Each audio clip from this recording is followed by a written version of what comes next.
All right, welcome aboard to the report on the National Bank. Um, as mentioned before, Hamilton was a great admirer of the English. Hamilton modeled his bank his bank after the Bank of England. He proposed a powerful private institution of which the federal government would be a 20% stockholder, in which the federal treasury would deposit its surplus monies. The federal government would not only have a convenient, strong box, but federal government funds would stimulate business by remaining in circulation.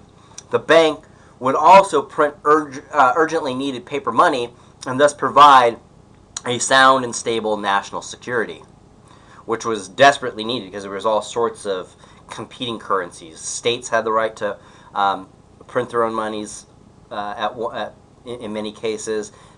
Banks had the right to print their own money, and so the idea was to create move towards a uniform currency that everyone could agree on, just to make it easier to communicate within business.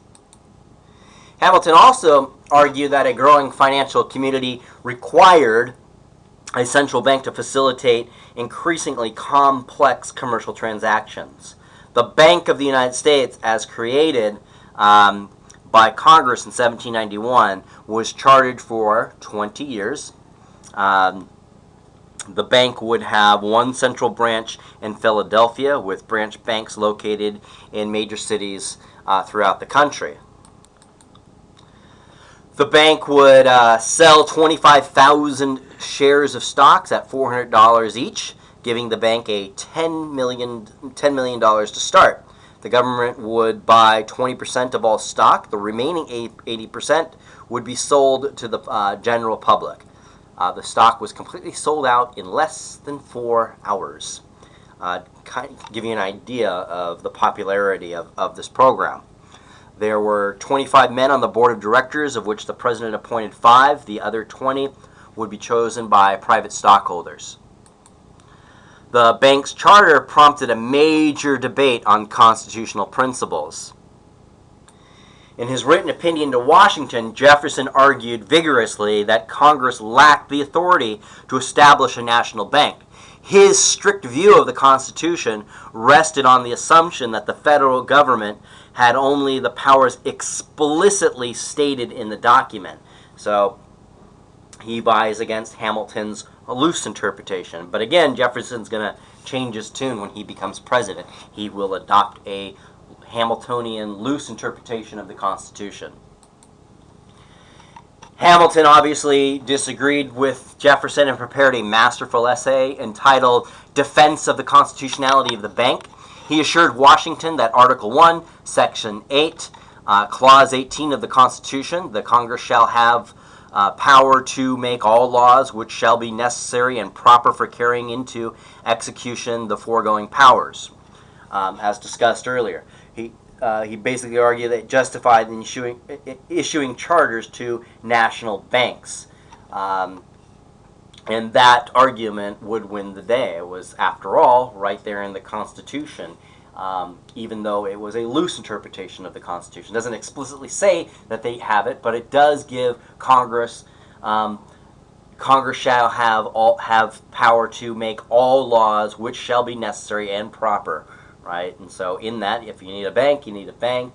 If you need to have minimum wage laws, you need to have minimum wage laws, right? The law was intended to meet the challenges of any particular time and challenge within the country's future.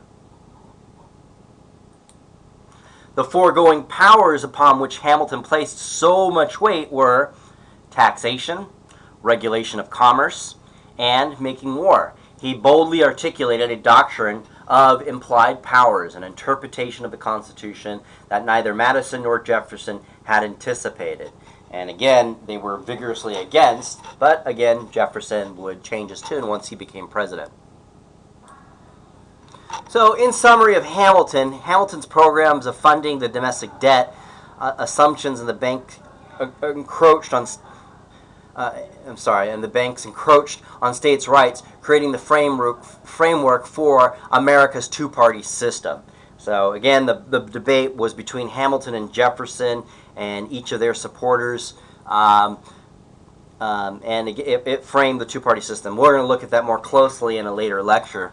But this is where it begins. These programs shaped a strong national economic policy, which created a permanent national debt, only paid off once in 1835 by Andrew Jackson.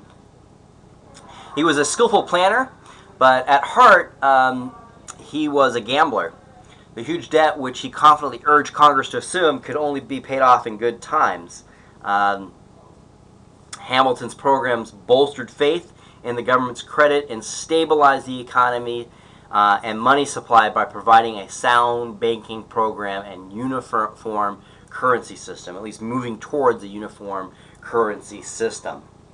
Anyway, that concludes Hamilton, and I will see you in the next lecture. Take care. Let me know if you have any questions.